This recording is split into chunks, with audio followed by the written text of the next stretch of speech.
It's Charter Local Edition. My name is Brad Pomerance in the Long Beach area. We are joined by the U.S. Congressman representing this area. His name is Alan Lowenthal.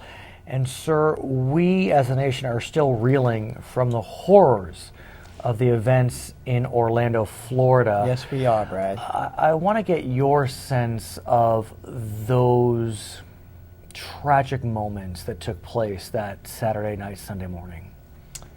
It was horrible. It was absolutely one of the most horrible things that have ever occurred within the United States.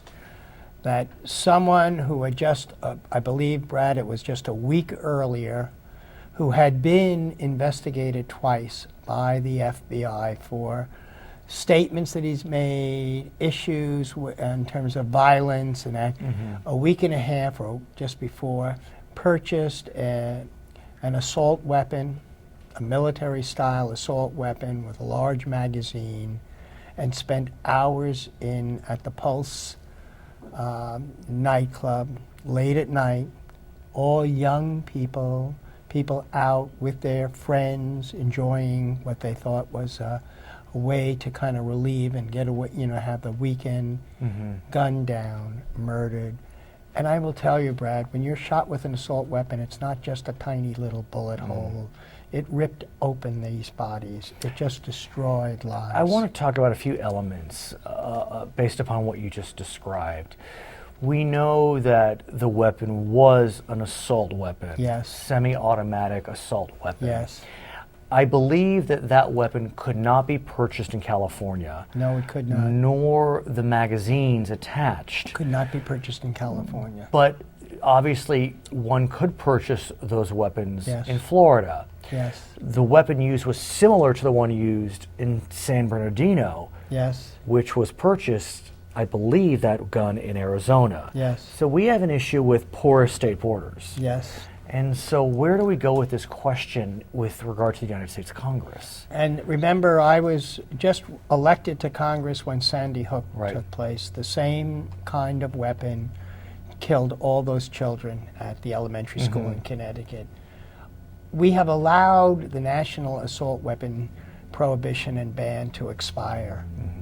I think it was first introduced in the late 1990s. It was after Stockton, and That's Senator right. Dianne Feinstein, our U.S. Senator, was pivotal in that. Enough is enough. I think it's very, very difficult to get these kinds of issues even raised. I think the Senate, fortunately, the Democrats had a filibuster. Right, but let's talk about what they discussed in the Senate, because there's no doubt that U.S. Senator Chris Murphy of Connecticut led this filibuster, but the focus was exclusively on this notion of no fly, no buy. It wasn't on the assault weapon. A tiny step was. So should we be, in your mind, taking tiny steps? No. But we should not be. But let's face the reality. The party in power is the one that will put up legislation and controls it. It's very, very difficult to even get anything done. And so if we can get something done now, if people will go on the record as at least acknowledging that we have to have some restrictions on firearms, assault weapons, then maybe. But I totally believe that we should be having a national prohibition on any kind of military weapons being sold to What is the argument in favor of allowing civilians to purchase semi-automatic weapons? Well, they say it's the Second Amendment. The Second Amendment allows people free access to weapons. I disagree with that. I think there have been a number of Supreme Court decisions that say that rational controls over that do not violate the Second Amendment, but that's the first one. Second one is that they say, well, the opposition says that it's the camel's nose under the tent. You're trying to take away all our guns. It gets very emotional, and we're really talking about the exclusion of all guns and all, but that's not the argument. But I just wonder, I mean, if we look at what's happened over the last 10 years, we had 50 killed in Orlando, 49 killed in Orlando, 32 at Virginia Tech, 27 at Sandy Hook, 23 at Luby's Cafeteria in Texas, 21 at McDonald's in San Ysidro, this is, God, 30 years ago, 18 at the University of Texas in 1966. These mass killings, San Bernardino, of course, in December. You know, I heard a report that a Brazilian woman who lived in a tent city was afraid to come to America because of mass killings. I don't blame her. I think this is one of the great tragedies of our time, our refusal to look at anything. And I can just say that I think that it's a great mistake. I have long advocated, I'm very glad to come from California, where we do have rational policies. I think we constantly look at things and try to see how can we both protect the Second Amendment and really keep guns away from people. But that's not a national. But let's talk about, though, the fear.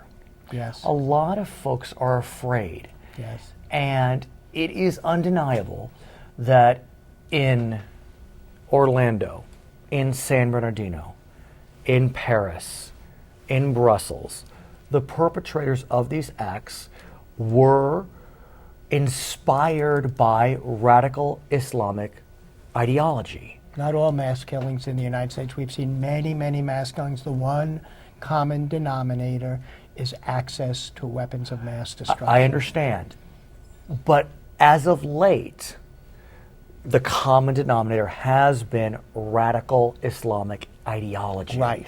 And so, putting aside the question of access, yes, what can America do to address the clash of civilizations yes, that we face? Well, I think one is to have a rational and understanding discussion of that, and not really to paint with a broad brush all people. I think that there is no doubt that there are those that are much more fundamentalist, and within the extremist part of the Muslim population, there are those that have been radicalized, both foreign and within the United States. We must educate, and we must all embrace our communities to really work together to create the conditions that does not occur. I think there are a couple of things that are going on. Please. ISIS is going to be defeated soon. It may not be in the next couple of weeks or a couple of months. ISIS will be within the next year or two. It is beginning to do that. Okay. That does not mean all the conditions under that. Right. But that attempt, that is our first step. We must defeat ISIS.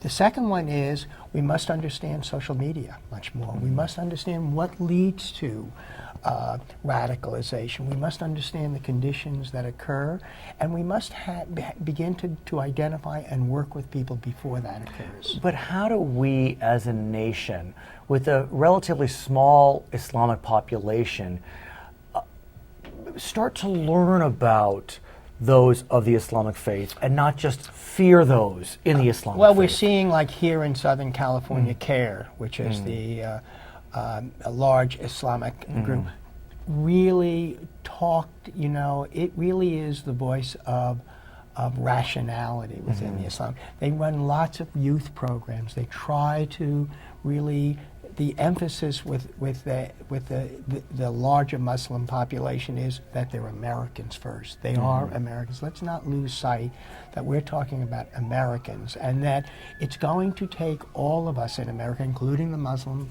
population, to begin to work together so that we understand when people are being more marginalized or feel that they're marginalized, that they don't have to resort to they don't resort to these kinds of activities.